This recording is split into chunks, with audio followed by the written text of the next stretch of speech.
சங்கீதம் 91:10 சொல்லுகிறது, பொல்லாப்பு உனக்கு நேரிடாது என்று சொல்லி. இன்றைக்கு உலகத்தில் பார்த்தீர்கள் சொன்னால் எத்தனையோ பொல்லாப்புகள் இருக்கிறது.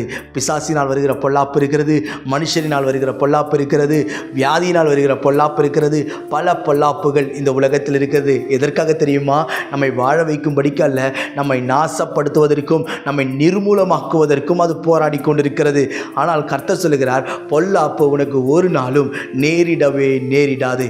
எந்த சூழ்நிலையாக இருந்தாலும், எந்த பிரச்சனையாக இருந்தாலும், எந்த நெருக்கமாக இருந்தாலும், உன் வீட்டிற்கு விரோதமாய் வருகிற சகல பிசாசின் தந்திரங்களையும் கர்த்தர் தவிடுபடியாக்கி உங்கள் தலையை உயர்த்த அவர் போதுமானவராய் இருக்கிறார். ஐயோ, இந்த ஆபத்து எனக்கு வந்துருமோ, நான் இந்த அவமானத்தில் மரித்து போவேனோ என்று சொல்லி நீங்கள் ஒரு வேளை யோசித்துக் கொண்டு கலங்கி உட்கார்ந்து கொண்டிருக்கலாம். ஆனால் கர்த்தர் சொல்லுகிறார், எந்த பொல்லாப்பாய் இருந்தாலும் அது உனக்கு நேரிடவே நேரிடாது. காரணம் என்ன தெரியுமா? உங்களை நடத்துகிற தெய்வம் உங்களோடு கூட இருக்கிறார். உங்களை பாதுகாக்கிற தெய்வம் உங்களோடு கூட இருக்கிறார். உங்கள் கண்ணீரை துடைக்கிற தெய்வம் உங்களோடு கூட இருக்கிறார். அவர் ஒரு நாள் உங்களை கைவிடவே மாட்டார். God bless you.